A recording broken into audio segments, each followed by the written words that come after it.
Well, thank you very much for that. Monica and I have the pleasure to present some good news to you. Conservation does work, and nature can recover. And on behalf of BirdLife International and ZSL, we are pleased to report on the recovery of selected mammal and bird species in Europe.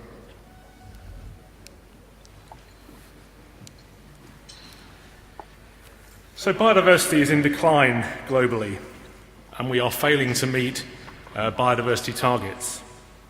This is the Living Planet Index, a measure of the state of the world's biological diversity based on population trends of vertebrate species from around the world.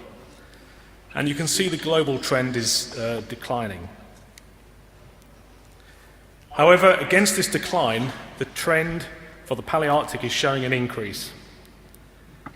The increase is what we are interested in, which species are increasing, by how much, and where in Europe are increases occurring, what are the drivers of these increases, and what are the implications.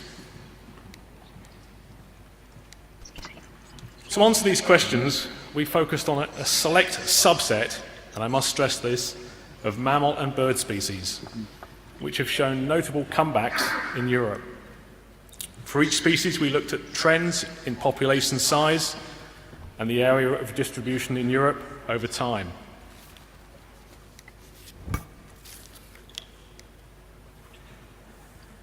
We compiled this information in detailed species accounts, charting the recent history of each species in Europe.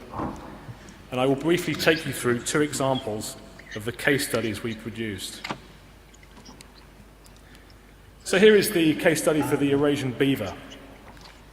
Beaver populations in Europe numbered around 1,200 individuals at the beginning of the 20th century. The numbers have increased to around 337,000 today, an increase of over 14,000% since 1960.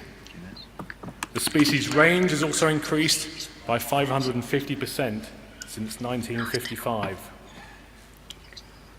The main drivers behind this spectacular recovery were legal protection, including hunting restrictions, reintroductions and translocations, and habitat protection and restoration, all of which have contributed to natural recolonization of the species. There's a similar story for the white-tailed eagle, one of the world's largest birds of prey. During the 19th and 20th centuries, populations of this species declined as a result of persecution, and just 1,500 pairs remained in 1950. Further crashes in the population of this species occurred during the 1970s, 60s and 70s, due to toxic chemicals such as DDT. However, there has been a recovery, and today there are 9,600 pairs of white-tailed eagle. Since 1970, white-tailed eagle increased by 3.6% per year, and the species range has also increased. Since the 1970s, the white-tailed eagle is protected by law, and the use of toxic chemicals was banned, enabling recovery of the species. Large-scale reintroduction projects in the Czech Republic, Scotland and Ireland were also important drivers of this comeback, as with other species management, including winter feeding and the provision of artificial nests.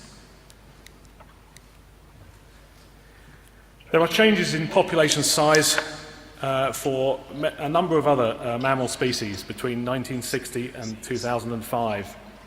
And as you can see from this slide, there have been some spectacular increases in the populations of beaver that I've mentioned, bison, and the Iberian ibex. Bison populations have increased by over 3,000%, and the Iberian ibex by 800%. In the case of the lynx, it's not so positive a story. This species continued to decline during the study period. However, since 2005, there has been evidence of recovery of this critically endangered mammal. Let's just have a look at the birds. Again, some really positive stories. We see some dramatic increases in species such as the barnacle goose, the griffon vulture, and the Dalmatian pelican.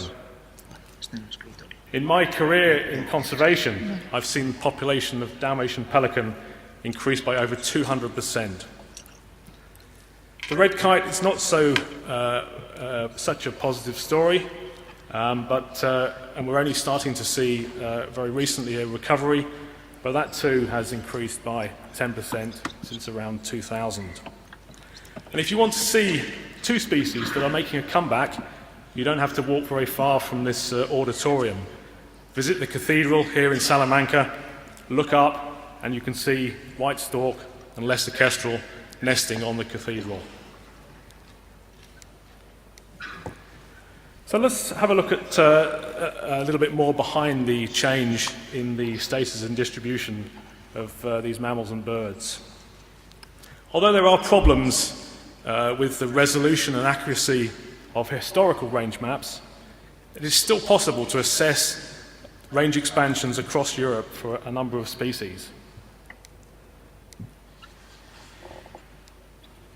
You can see here the historical range of the grey wolf and ibex.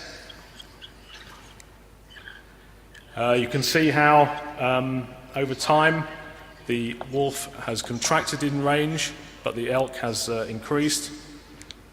And then from this you can see the continuing expansion of the elk and some recolonization for the wolf up to the present day. Let's have a look at some birds. Here's two examples, the lammergeier and the white-headed duck.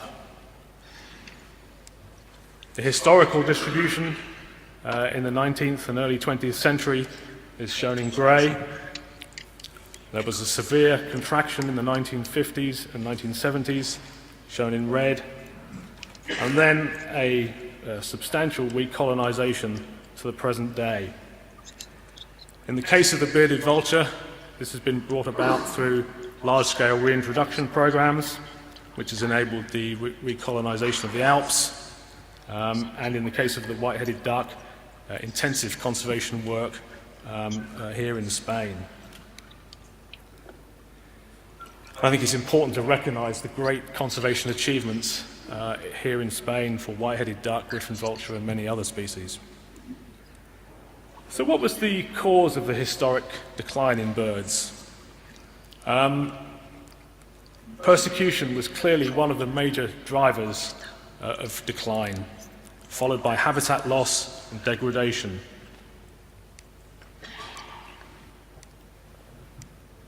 And what has brought about species recovery? What has been driving this positive story across Europe? Well, indeed, it's the mitigation of the threats that I mentioned earlier that has brought this about. From species conservation actions, such as reintroduction, translocations, and other species recovery programs, such as supplementary feeding and the provision of artificial nests. From legal protection, from hunting and persecution, so important for many of the species that we've been talking about. And of course, importantly, habitat management and restoration, particularly for birds, and the key protection of important sites. And I think it's very important to recognise the important role that the EU Birds and Habitats Directive has played, and the very important work that we've already heard about by the European Commission and the Council of Europe. And on that note, I'd like to hand over to Monica, who's going to talk a little bit about the future.